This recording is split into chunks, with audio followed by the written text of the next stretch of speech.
میں بھیک مانگنے لگا ہوں اور میں فتنے میں مبتلا ہوں، میں نہیں چھیڑتا عورتوں کو، اندر سے داعیہ پیدا ہوتا، اندر سے شوق پیدا ہوتا، یہ سعد کی بددعا کا اثر، سعد ابن وقاص کی بددعا کا اثر۔ صحابہ بہت مقدس ہستیاں ہیں، ہر صحابی ہمارے لیے برابر ہے، الصحابۃ کلھم عدول۔ سنو میرے بھائیوں، صحابہ وہ جن کے دنیا سے جانے سے پہلے اللہ تعالیٰ نے ان کے بارے میں فرمایا رضی اللہ عنہم ورضوا عنہ، وہ اللہ سے راضی، اللہ ان سے راضی۔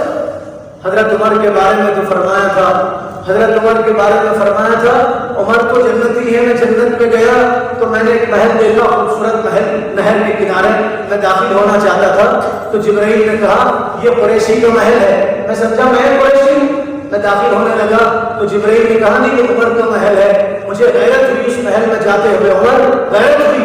حضرت عمر نے سنا تو فرمایا اوغار علیک یا رسول اللہ، اے اللہ کے نبی میں آپ پہ غیرت کروں، میں آپ پہ غیرت کروں۔ حضرت عمر کی تاریخ پڑھو، حضرت حسن بصری رحمۃ اللہ علیہ فرمایا کرتے تھے اپنی مجلسوں کو حضرت عمر کے تذکرے سے زینت بخشو، اپنی مجلسوں کو حضرت عمر کے تذکرے سے زینت بخشو۔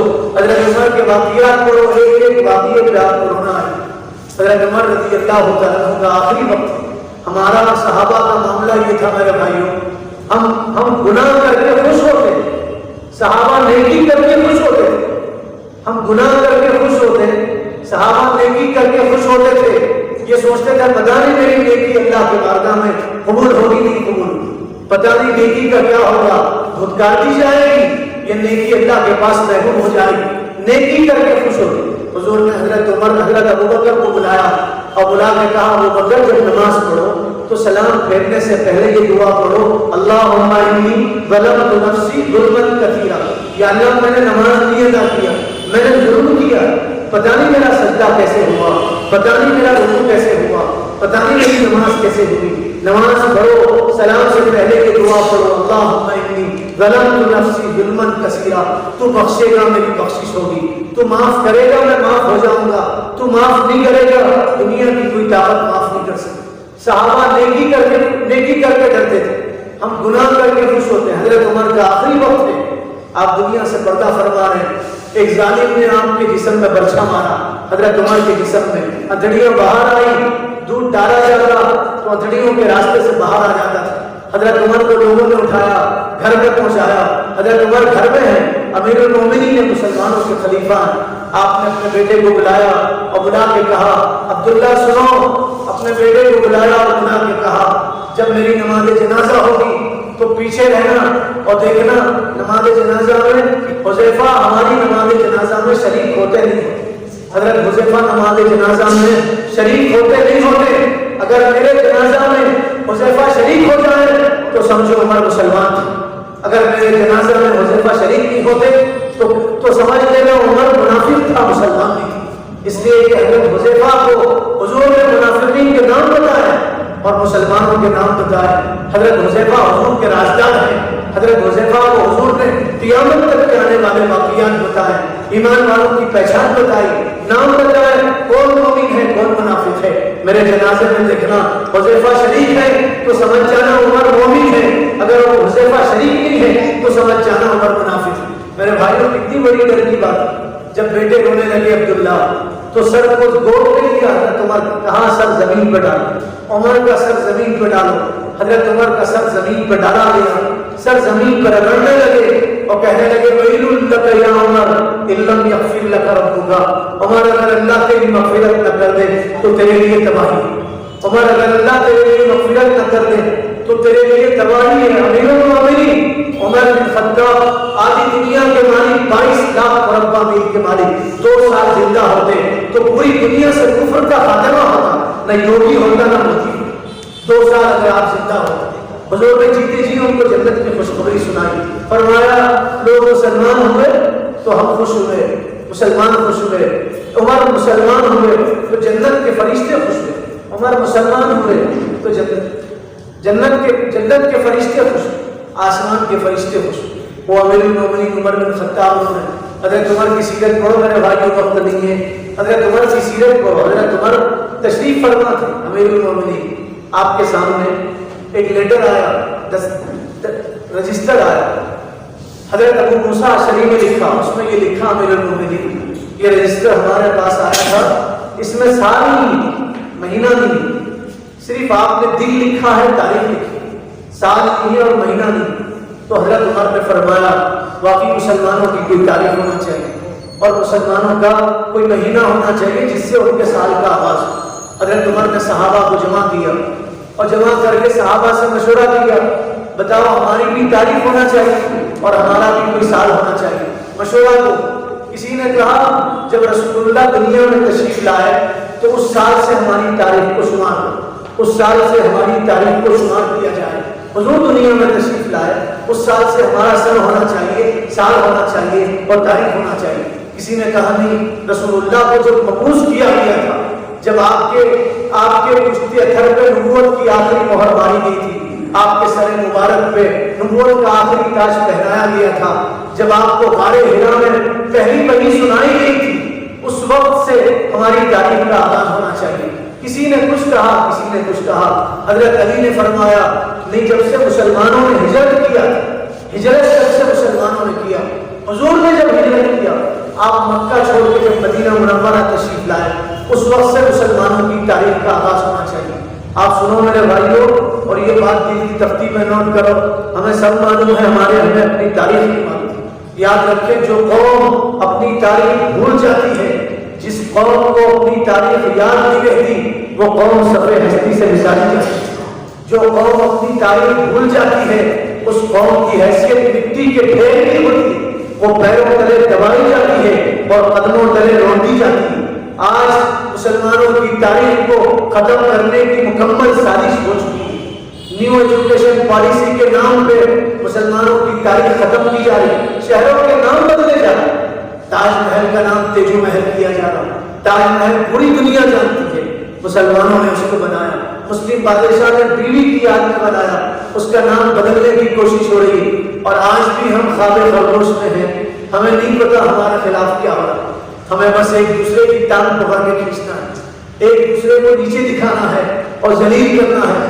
آج بھی ہم جماعتوں کے جھگڑے میں، آج بھی ہم مسجدوں کے جھگڑے میں، آج بھی ہم سنی بریلوی کے جھگڑے میں ہیں۔ سنو میرے بھائیوں، ہمارا کلمہ ایک ہے، ہمارا کلمہ ایک ہے، ہمارا قرآن ایک ہے، ہمارے نبی ایک ہے، ہمارا کعبہ ایک ہے، ہم بھی ایک ہیں۔ اللہ تعالیٰ نے قرآن میں فرمایا جس دن تم بکھرو گے، ٹکڑیوں میں بٹ جاؤ گے، اس دن تمہاری ہوا نکل جائے گی، اس دن تم ذلیل ہو جاؤ گے۔ آج سب کچھ مسلمانوں کے پاس ہے، پھر بھی ہم ذلیل ہیں۔ مسلمانوں کی 1/3 آبادی ہے دنیا میں، 1/3 آبادی، سنو لاکھوں کے مسلمانوں، 1/3 آبادی مسلمانوں کی ہے، ہر چھٹا آدمی دنیا میں مسلمان ہے۔ میں نہیں کہہ رہا، طیب اردوان نہیں کہہ رہے، سعودی کا بادشاہ سلمان نہیں کہہ رہا، کسی مسلمان ملک کا بادشاہ نہیں کہہ رہا، مسلمان مورخ اور ہسٹری لکھنے والا نہیں کہہ رہا، یہودی لکھ رہے ہیں، یہودیوں نے یہ بات لکھی، دنیا میں مسلمان ہر چھٹا مسلمان دنیا میں، ہر چھٹا آدمی دنیا میں مسلمان، 6 میں سے ایک مسلمان ہے دنیا میں۔ سب سے زیادہ دولت دنیا میں مسلمانوں کے پاس، مسلمانوں 50 لوگوں کی لسٹ بنائی گئی دنیا میں، مالداروں کی 50 لوگوں، اس میں 10 جن کے اول نام تھے وہ مسلمان ہیں، 10 جو دولت مند ہیں پہلے نمبر پہ وہ مسلمان ہیں۔ آپ کو سن کے تعجب ہو رہا، ایسا بھی مسلمان بادشاہ ہے جس کا محل سونے کا ہے، ٹائر سونے کا ہے، جس کی 72 گاڑیاں سونے کی، جس کے 5 پلین سونے کے ہیں، 5 پلین اس کے سونے کے۔ دنیا میں مالدار کوئی قوم ہے تو مسلمان قوم ہے۔ دنیا میں سب سے زیادہ ممالک مسلمانوں کے پاس ہے، 58 سے زیادہ ممالک مسلمانوں کے پاس، یہودیوں کے پاس ایک ملک ہے، مشرکوں کے پاس، آپ مشرک سمجھ جائیے، مشرکوں کے پاس جو ہمارے ملک میں ناچ رہے اور دندنا رہے، ان کے پاس کوئی ملک نہیں، ان کے پاس اپنا کوئی ملک نہیں ہے، ان کے پاس اپنا کوئی ملک نہیں ہے۔ عیسائیوں کے 3 سے زیادہ ممالک نہیں، 3 ممالک، 58 سے زیادہ ممالک مسلمانوں کے پاس، جس میں مسلم بادشاہ حکومت کرے، 58 سے زیادہ ممالک۔ مسلمانوں سنو، سب سے اچھی زمین مسلمانوں کے پاس ہے دنیا میں، سب سے زیادہ زرخیز زمین مسلمانوں کے پاس، جہاں اناج اگتا ہے، جہاں شکر اگتی ہے، گنا اگتا ہے، گیہوں اگتا ہے، ترکاریاں اگتی ہیں مسلمانوں کے پاس۔ اور سنو میرے بھائیوں، سب سے زیادہ معدنیت کے ذخائر مسلمانوں کے پاس ہیں۔ اگر مسلمان دنیا والوں کو گیس دینا بند کر دے، پیٹرول دینا بند کر دے، اور مسلمان دنیا والوں کو ڈیزل دینا بند کر دے تو دنیا تو ایسے ہی مر جائے گی۔ معدنیات کے ذخائر، پیٹرول کے ذخائر مسلمانوں کے پاس، گیس کے ذخائر مسلمانوں کے پاس، ڈیزل کے ذخائر مسلمانوں کے پاس، تیل جو گاڑیوں میں استعمال ہو رہا وہ مسلمانوں کے پاس میں۔ اگر مسلمان ہاتھ اٹھا لے اور تیل بیچنا بند کر دے تو بغیر تیل کی دنیا ایسے ہی مر جائے گی، قیامت برپا ہو جائے گی۔ معدنیات کے ذخائر مسلمانوں کے پاس ہیں۔ جو سب سے اچھی نہر دنیا میں بہتی ہے وہ مسلم ملکوں میں بہتی ہے، اس کے باوجود مسلمان ذلیل ہیں۔ کیوں ذلیل ہیں؟ مسلمان نااتفاقی کی وجہ سے ذلیل ہیں، انتشار کی وجہ سے ذلیل ہیں۔ کسی زمانے میں دو شیر تھے، شیر سمجھتے؟ ابھی بات ہماری شروع نہیں ہوئی، شیر سمجھتے؟ ابھی تو یہ تمہید ہے، اصل موضوع پہ نہیں آئے، تمہید ہے، غور سے سنو۔ دو شیر تھے، شیر معلوم؟ ارے بولو کہ شیر معلوم؟ آپ بولے تو ہم بولیں گے۔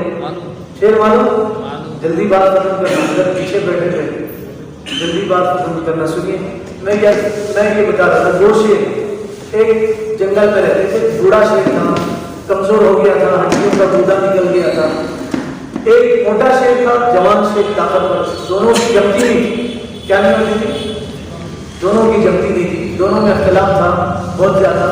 ایک مرتبہ بوڑھا شیر راستے سے جا رہا تھا تو بہت سارے کتے آ گئے۔ کیا آ گئے؟ کتوں سے نکل گئے۔ کس سے؟ مومن کسی سے ڈرتا؟ سنو لاکھوں کے مسلمان، اشارے میں بات سمجھو، مومن ڈرتا کسی سے؟ مومن اپنے اللہ کے علاوہ کسی سے ڈرتا۔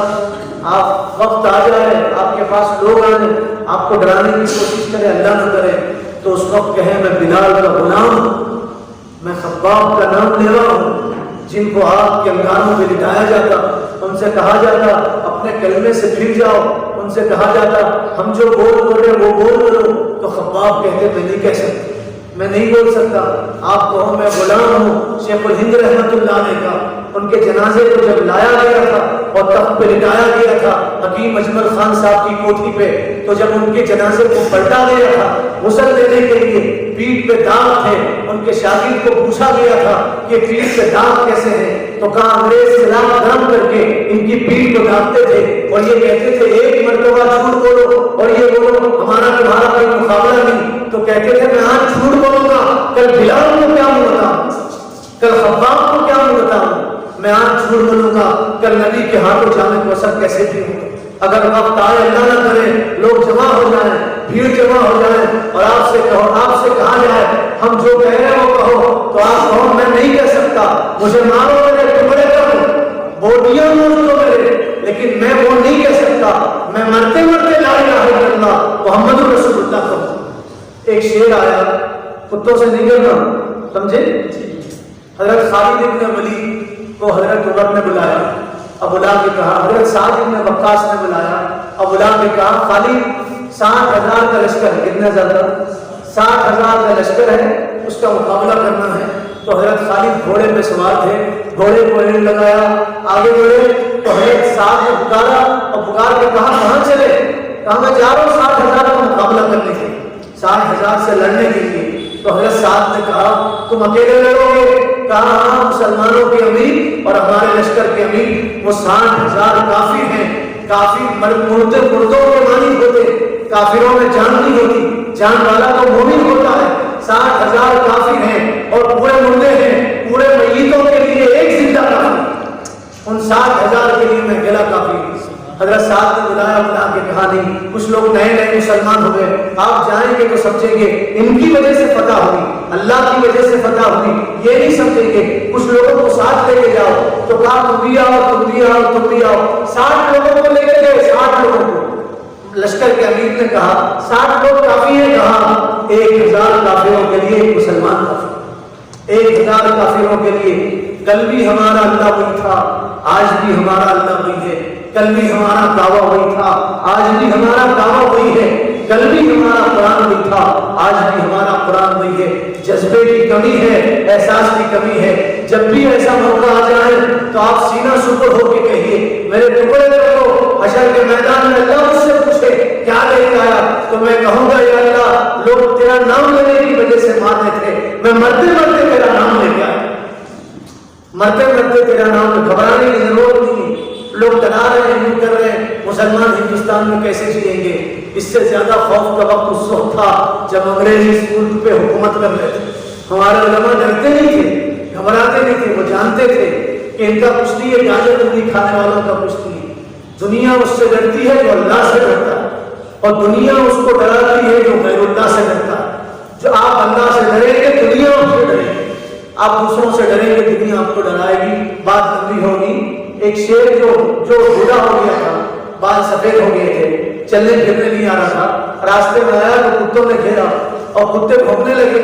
اب شیر کی طاقت نہیں تھی چھپٹنے کی، پنجہ مارنے کی، کھانے کی اور گھرانے کی، تو شیر خاموش کھڑا رہا اور ایسے ادھر ادھر دیکھتا رہا۔ اتنے میں جوان شیر کو کسی نے کہا تمہارے بوڑھے شیر کو کسی نے گھیر لیا، بوڑھے شیر کو، تو دوڑتا ہوا آیا، چھلانگ لگاتا ہوا اور سارے کتوں کو مار دیا اور بھگا دیا۔ اور اس کے بعد بوڑھے شیر کو کہا جاؤ گھر میں جا کے بیٹھو، حالات صحیح نہیں ہے، بڑھاپے میں باہر کیوں نکلو، گھر میں رہو، عافیت میں رہو، عافیت کے ساتھ رہو، جاؤ مسجد میں رہو، اللہ اللہ کرو، باہر کیوں نکل رہے، جاؤ اپنے گھر میں جا کے بیٹھو۔ اس کے بعد اس جوان شیر کو کسی نے کہا تم میں تو جھگڑا تھا، اختلاف تھا، تم تو آپس میں لڑتے تھے، تمہاری بنتی نہیں تھی۔ تو کیا جواب دیا اس جوان شیر نے؟ کہا ہماری آپس میں لڑتی نہیں تھی، جمتی نہیں تھی، ہم آپس میں لڑتے تھے، لیکن جب کتے ہمارے جنس کے آدمی کو تکلیف پہنچانا چاہ رہے تھے تو میرا فرض تھا میں اس سے ان کا مقابلہ کروں۔ وہ میرا ہے، برا ہے تو کیا ہو میرا ہے، وہ ضعیف ہے تو کیا ہو میرا ہے، دشمنوں کے جمگٹے میں ہے تو کیا ہو میرا ہے۔ کسی نے کہا اور صحیح کہا، ہمارے اختلاف سے، سنو میرے بھائیوں، ہمارے اختلاف سے اگر ہمارے دشمن کو فائدہ پہنچ رہا ہے تو ہمارے جینے سے ہمارا مرنا بہتر ہے۔ اگر ہمارے کسی اختلاف سے ہمارے دشمن کو فائدہ پہنچ رہا ہے تو ہمارے جینے سے ہمارا مرنا بہتر ہے۔ اپنی تاریخ یاد رکھو میرے بھائیوں، جو قوم اپنی تاریخ یاد نہیں رکھتی وہ صفحے ہستی سے مٹا دی جاتی۔ اندلس میں جب تک مسلمانوں نے اپنی تاریخ کو یاد رکھا، جب مسلمان متحد تھے 800 سال تک اندلس کی مسجدوں سے اذانوں کی آواز بلند ہوتی، اور جب مسلمان لڑنے لگے مسلمانوں نے اپنی تاریخ کو بھلا دیا، 800 سالہ حکومت کو ختم کر دیا، مسجدوں میں گھوڑے بنا دیے گئے، مسلمانوں کا قتل عام ہوا، ان کے سروں کے مینار بنائے گئے، سروں کے مینار بنائے گئے۔ ہندوستان میں اندلس کی تاریخ دہرانے کی سازش کی جا رہی، دہرانے کی سازش کی جا رہی۔ ہم قسم کھا کے کہہ سکتے ہیں جب تک یہ علماء رہیں گے، جب تک یہ مدارس رہیں گے، جب تک مسجدیں رہیں گی، جب تک دعوت و تبلیغ کا کام ہوتا رہے گا، اس وقت تک ہندوستان سے مسلمانوں کو مٹانا آسان نہیں ہے۔ تحریک علماء، جمعیت العلماء، جب تک یہ تنظیمیں رہیں گی ہندوستان سے مسلمانوں کو مٹانا آسان نہیں۔ اس لیے آپ سے گزارش کرتا ہوں آپ ان علماء کے ہاتھ پیر بنو، ان کی طاقت بنو، ان کا ساتھ دو، آپ ان سے کہو آپ آگے چلو، ہمارے کندھوں پہ پیر رکھو، کندھے ہمارے ہوں گے، پیر آپ کے۔ اپنی تاریخ کو یاد رکھو، آپ کو نہیں معلوم، آپ کے پاس پتہ نہیں کیا ہے۔ ہمارے پاس جو سلیبس آیا، اس وقت جو سلیبس آیا کرناٹک گورنمنٹ کی طرف سے، تو اس سلیبس میں گیتا کو شامل کیا گیا، مورل ایجوکیشن کے نام پہ جو بک بنائی گئی اس میں گیتا کو شامل کیا گیا۔ ہماری تاریخ پوری ختم کر دی، ٹیپو کی تاریخ ختم کی گئی، ہندوستان کی آزادی کی پوری تاریخ ختم کی گئی۔ اس کتابوں میں انہوں نے اپنی تاریخ کو لکھا۔ اپنی تاریخ کو یاد رکھیں، ہماری تاریخ، ہمارا سال محرم سے شروع ہوتا ہے، جنوری سے جنوروں کا سال شروع ہوتا ہے۔ مسلمانوں کا سال تو محرم سے شروع ہوتا ہے، مسلمانوں کا سال محرم سے۔ اپنی تاریخ یاد رکھیں۔ حضرت تھانوی رحمۃ اللہ علیہ نے لکھا ہے اسلامی تاریخ کو محفوظ کرنا فرض کفایہ ہے، اسلامی تاریخ کو محفوظ رکھنا فرض کفایہ ہے۔ جس گاؤں کے لوگوں کو اسلامی تاریخ یاد نہیں، اسلامی مہینہ یاد نہیں، اسلامی سال یاد نہیں ہے، تو گاؤں کے پورے لوگ گنہگار، اس گاؤں کے پورے لوگ گنہگار۔ آپ اندازہ لگائیے جس گھر والوں کو اسلامی تاریخ نہیں معلوم وہ گھر والے گنہگار، محلے والے گنہگار ہیں، بستی والے گنہگار ہیں۔ اپنے گریبانوں میں جھانک کے دیکھو، ہم جنوری سے سال شروع کرتے ہیں، ہمارا سال تو محرم سے شروع ہوتا ہے۔ حضرت عمر کے سامنے ایک رجسٹر آیا، حضرت عمر نے مشورہ کیا تو حضرت علی نے کہا ہجرت سے مسلمانوں کا سال شروع ہونا چاہیے، اس لیے کہ رسول اللہ ہجرت کر کے مدینہ آئے، مدینہ آنے کے بعد اسلام کو فروغ ملا، مدینہ آنے کے بعد اسلام کو بلندی ملی، مدینہ آنے کے بعد اسلام کو عروج ملا، بستیوں کے بستیاں اسلام کو ختم کرنا چاہتے تھے، اللہ تعالیٰ نے مدینہ آنے کے بعد اسلام کا بول بالا کیا اور اسلام کے پرچم کو پوری دنیا میں مدینے میں آنے کے بعد لہرایا۔ ہجرت کا واقعہ، عجیب واقعہ، محرم آ کے ہمیں ہجرت کا واقعہ یاد دلاتا، موقع ملے تو میرے بھائیوں محرم میں کم سے کم ہجرت کا واقعہ تو کرو۔ رسول اللہ صلی اللہ علیہ وسلم نے کیسے ہجرت کی، کیا تھا آپ کے پاس؟ حضرت ابوبکر کے دروازے پہ پہنچے، کہا ابوبکر چلو، ہجرت کا حکم ملا۔ حضرت ابوبکر کے ساتھ آپ غار ثور پہ چڑھنے لگے، آپ کے پیر پھٹنے لگے، خون نکلنے لگا۔ حضرت ابوبکر نے آپ کو اپنے کندھے پہ سوار کیا، غار ثور میں پہنچے۔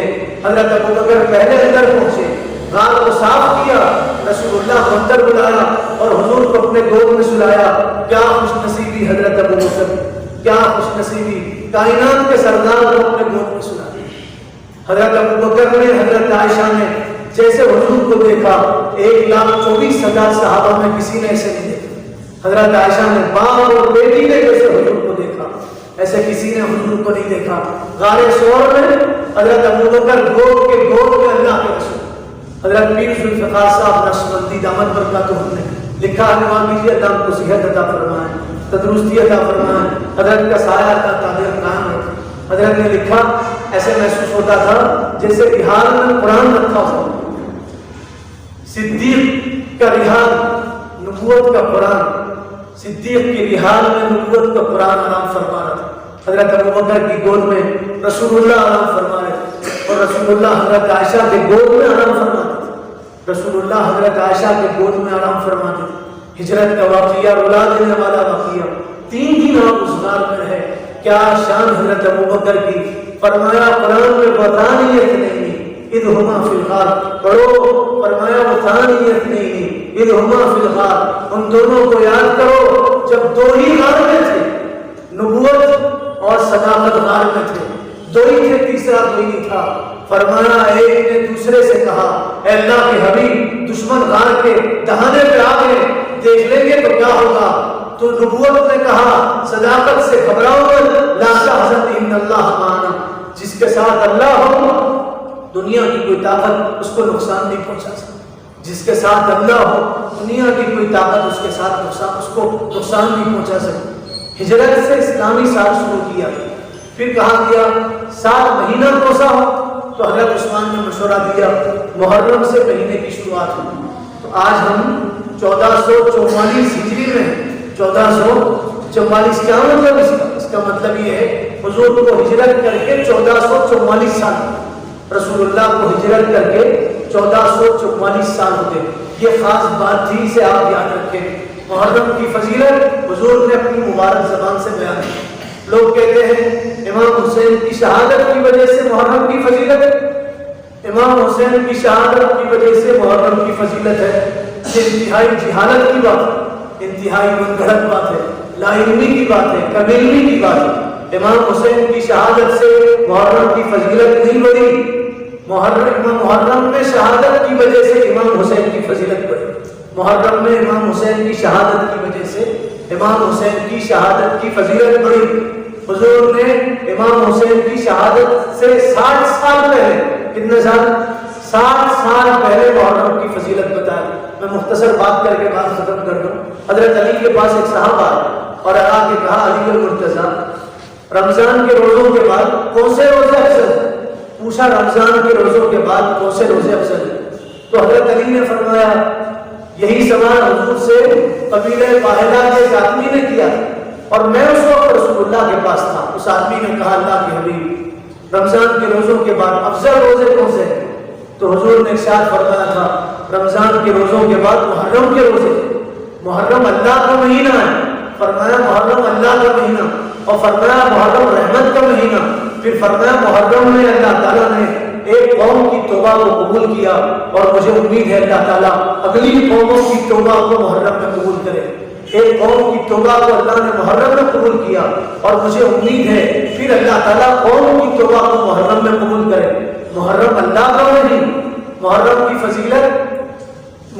فضیلت زمانے جاہلیت سے، زمانے جاہلیت میں لوگ محرم میں لڑائی نہیں کرتے، جھگڑا نہیں کرتے، سمجھی لو پتھر سے زیادہ سخت ہو گئے تھے، محرم میں نرم بچ جاتے تھے، محرم میں امن کی فضا قائم ہوتی تھی، محبت کے پھول کھلتے تھے محرم میں آتے ہی شیر و شکر ہو جاتے تھے، دل آپس میں ملتے تھے۔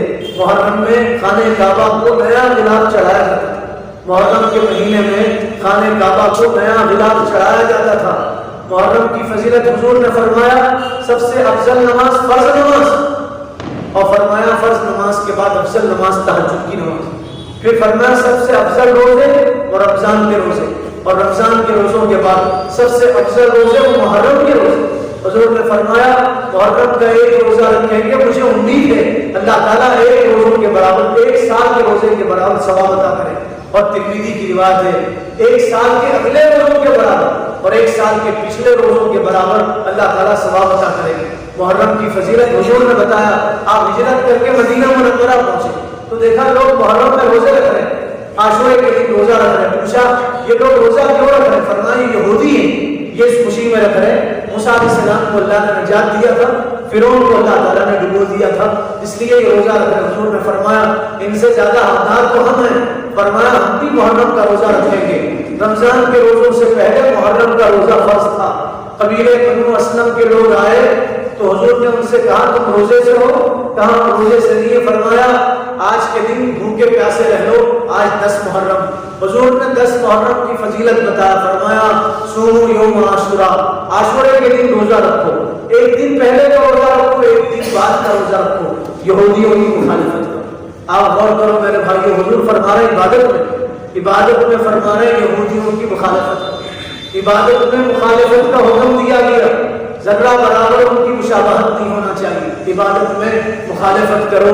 آج کتنے مسلمان ہیں چال سے محسوس ہوتا ہے کہ مسلمان نہیں، ان کی شکل محسوس ہوتی ہے مسلمان نہیں، ان کا رنگ ڈھنگ سے محسوس ہوتا ہے یہ مسلمان نہیں، ان کی زندگی گزارنے کا طریقہ محسوس ہوتا ہے یہ مسلمان نہیں ہے۔ تو بتاؤ کل قیامت کے دن حضور کے ہاتھ جامع کوثر کیسے ملے؟ حضرت عبداللہ ابن عباس فرماتے ہیں میں رسول اللہ کے پاس آیا، میرے بدن میں گیہوں کی چادر تھی، قسم کی چادر، تو حضور نے فرمایا یہ چادر اتارو اور مشرکین کی مخالفت کرو۔ مشرکین ایسی چادر پہنتے، تم تو مسلمان ہو، تم کیسی چادر پہن سکتے؟ یہ چادر اتار۔ چادر اتارنے کا رسول اللہ نے حکم دیا۔ حضرت انس کے پاس 2 چھوٹے بچے آئے، حضرت انس نے ان کے سر پہ ہاتھ پھیرا تو ان کی 2 چوٹیاں تھیں، بال کو کھڑا کر کے انہوں نے گانٹھ مارا تھا۔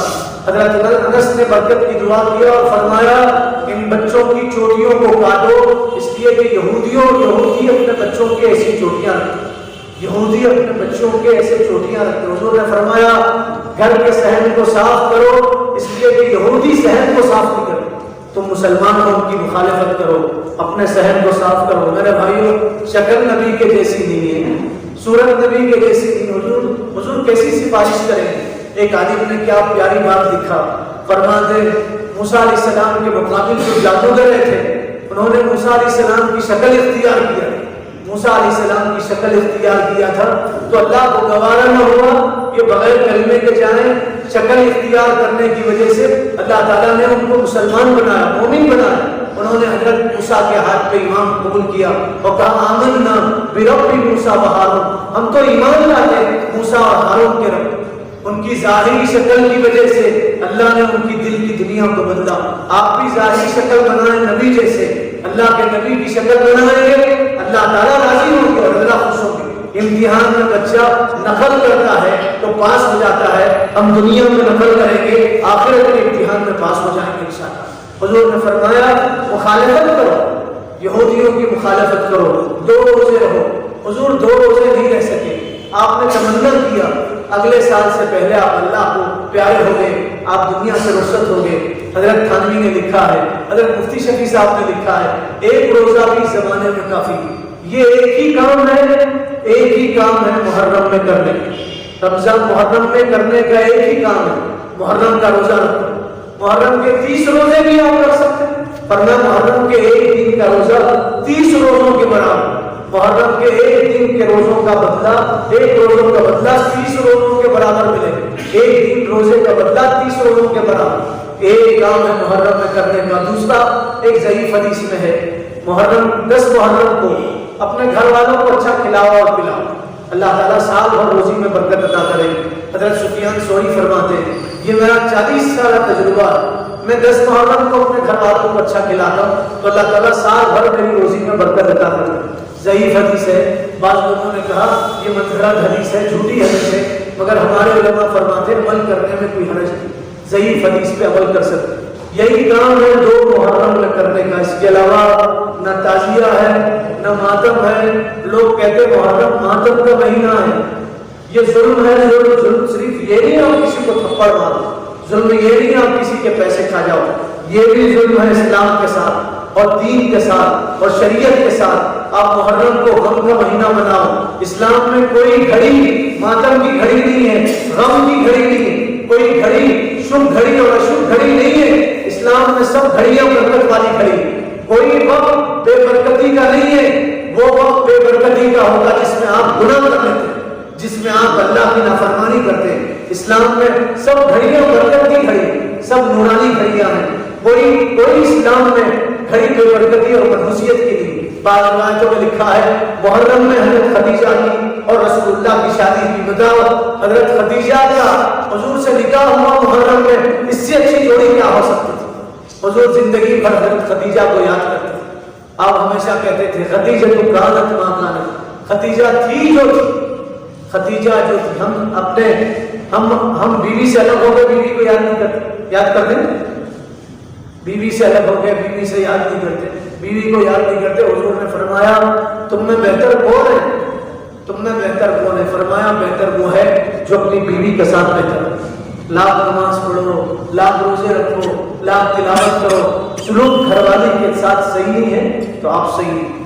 لوگ کہتے ہیں گھر والی نہیں ہے اور نوکرانی ہے، نوکرانی نہیں ہے وہ آپ کی رانی ہے، آپ کی رانی۔ حضور نے فرمایا جس کا گھر والی کے ساتھ سلوک صحیح نہیں ہے وہ آدمی صحیح نہیں۔ کتنی لمبی داڑھی رکھ لے، کتنا لمبا جھبا پہن لے، آپ نے عرفات کے میدان میں کہا لئیم ہے وہ آدمی، لئیم کس کو کہتے ہیں؟ ذلیل کو۔ فرمایا ذلیل ہے وہ آدمی۔ میدان میں پتھر پڑے، آپ کی زبان سے کوئی جملہ نہیں نکلا، جوتیاں خون میں رنگین ہو گئی، آپ نے کچھ نہیں کہا، اور عرفات کے میدان میں فرمایا جو بیوی کو ستایا وہ نہیں، ذلیل ہے وہ آدمی، کمینہ ہے وہ آدمی۔ ڈکشنری اٹھا کے دے، فرمایا ذلیل ہے وہ آدمی جس کا بیوی کے ساتھ سلوک سے ہی۔ محرم میں شادی کرنے سے شادی ٹوٹ جاتی۔ حضرت خدیجہ کی حضور سے شادی ہوئی، حضور زندگی پر یاد کرتے تھے۔ اما جان حضرت عائشہ نے کہا خدیجہ میں کیا تھا، بوڑھی تھی خدیجہ، بال سفید ہو گئے تھے، بڑھاپے میں آپ کا ساتھ ملا تھا، تو حضور ناراض ہو گئے۔ فرمایا نہیں عائشہ، خدیجہ کیا تھی تمہیں کیا نہیں، تمہیں نہیں معلوم۔ اس وقت جب لوگوں نے مخالفت کیا خدیجہ نے موافقت کی، جب میرے پاس کچھ نہیں تھا خدیجہ نے اپنی پوری دولت اسلام کے لیے لٹا دیا۔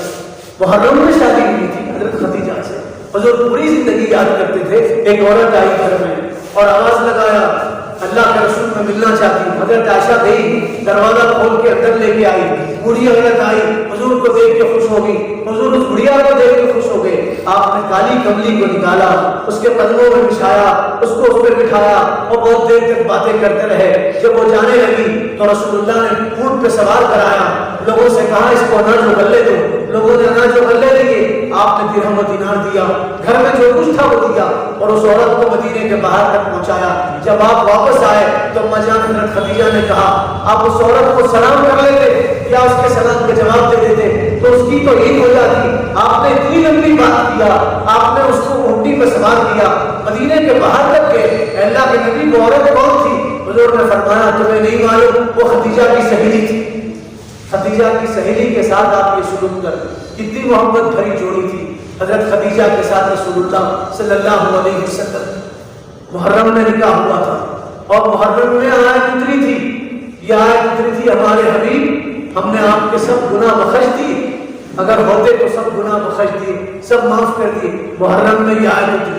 حضرت عمر کی شہادت بھی محرم میں ہوئی تھی، صرف امام حسین کی شہادت نہیں ہوئی تھی۔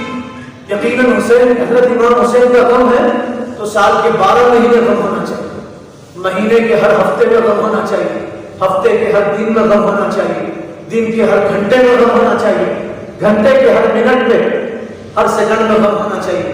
یہ کیسی محبت ہے، 10 دن یاد کر کے پھر بھول جاتے ہیں، پھر منمانی زندگی گزارتے ہیں، پھر جانوروں کی طرح آزاد ہو جاتے ہیں۔ جانور کو پتہ نہیں کس کو منہ مار دیا اور کس کو لات مار دیا اور کس کو دم مار دیا۔ میرے بھائیوں یہی دو کام ہیں، باقی کوئی کام نہیں ہے۔ 300 سال کے بعد حضرت امام حسین کی شہادت کے 300 سال کے بعد یہ سب کام ہوئے، یہ تماشے شروع ہوئے۔ 300 سال کے بعد ماسود دولہ کی حکومت میں یہ کام شروع ہوئے۔ ہندوستان میں امیر تیمور لنگ کے زمانے میں تعزیہ شروع ہوا۔ وہ ہر سال حضرت امام حسین کے روزے پہ جاتا تھا، حاضری دیتا تھا، اس کو بہت محبت تھی امام حسین سے۔ ایک سال نہیں جا سکا، غم منانے لگا۔ لوگوں نے کہا تم امام حسین کے جیسا مقبرہ بناؤ، ان کے جیسا روزہ بناؤ۔ پھر روزے کو دیکھتا تھا، کہتا تھا میں وہاں تو نہیں پہنچ سکا، آپ کے روزے کی شکل تک تو پہنچ گیا۔ امیر تیمور نگڑا بادشاہ چل نہیں سکتا تھا۔ ایک مرتبہ ایک عورت اس کے پاس آئی، اس کا نام دولت تھا، اندھی عورت کی آنکھیں نہیں تھی، دکھتا نہیں تھا، اس کو نظر نہیں آتا۔ آئی اور آ کے کہنے لگی اللہ کے نام پہ کچھ دے دو۔ تو امیر تیمور لنگ کو مذاق سوچا، کہنے لگا یہ کیسی عجیب بات ہے، تم اندھی ہو اور تمہارا نام دولت ہے، دولت بھی اندھی ہوتی، دولت بھی کبھی اندھی ہوتی۔ اس عورت نے کیا جواب دیا؟ اس عورت نے کہا اگر اندھی نہ ہوتی تو لنگڑے کے دروازے پہ نہیں پہنچتی، اندھی نہ ہوتی تو لنگڑے کے دروازے پہ نہیں پہنچتی۔ اس کے زمانے میں یہ خرافات شروع ہوئے، یہ من گھڑت کام اس کے زمانے میں شروع ہوئے۔ دو ہی کام ہے محرم میں، اسلامی سال شروع ہوتا ہے، اپنی تاریخ کو یاد رکھیں، 10 محرم کو روزہ رکھیں۔ اگر اللہ آپ کو دولت دے، وسعت دے تو اپنے اہل و عیال کو فراغ کرو، اس دن کھلاؤ پلاؤ، غریبوں کو کھلاؤ پلاؤ۔ وہ دن تو روزہ رکھنے کا ہے، کوئی شربت بنا رہا ہے، کوئی کھچڑا بنا رہا ہے، کوئی بریانی بنا رہا ہے۔ اب تو نیا شروع ہو، لوگ مندی بنا رہے ہیں، 10 محرم کو لوگ مندی بنا کے شروع کر رہے ہیں۔ یہ کیسی محبت! حضور کہہ رہے ہیں تم روزہ رہو اور شربتیں بنائی جا رہی اور راستوں پہ تقسیم کی جا رہے۔ محبت تو وہ جو رسول کے عمل پہ عمدہ کرے، حضور کی بات پہ عمدہ کرے، وہ محبت۔ یہ محبت تھی محرم میں روزہ رکھنا، اس کے علاوہ کوئی عمل نہیں۔ میرے بھائیوں زندگی بہت مختصر ہے، پتہ نہیں کب موت آ جائے، موت کا کوئی بھروسہ، میرا کوئی بھروسہ۔ میں اس شادی حال کے باہر صحیح سالم پہنچ سکتا نہیں، پہنچ سکتا نہیں ہوں، پتہ نہیں میں ادھر صحیح سالم پہنچ سکتا نہیں، پہنچ سکتا۔ آج تک ہم نے کتنوں کے جنازے اٹھائے، ایک وقت تو آئے گا لوگ ہمارا جنازہ اٹھائیں گے۔ کتنے لوگوں کو ہم نے نہلایا، لوگ ہمیں نہلائیں گے۔ کتنوں کو ہم نے کفنایا، ہم لاش بن کے پڑے رہیں گے، لوگ ہمیں کفنائیں گے، پھر اندھیرے گڑھے میں لے جا کر کے لٹا دیں گے۔ موت کب آئی؟ اذا جاء اجلهم لا يستأخرون ساعة ولا يستقدمون۔ کب موت آئے گی نہیں پتا۔ شادی کے محل میں، شادی خانے میں دلہن بیٹھی ہے، دلہن میاں نے قبول کیا، دلہن نے قبول کیا، زندگی کی شروعات ہوئی، دلہن کے سینے میں درد ہوا، ڈاکٹر کو بلایا گیا، ڈاکٹر نے کہا دلہن کو دواخانے پہنچایا جائے۔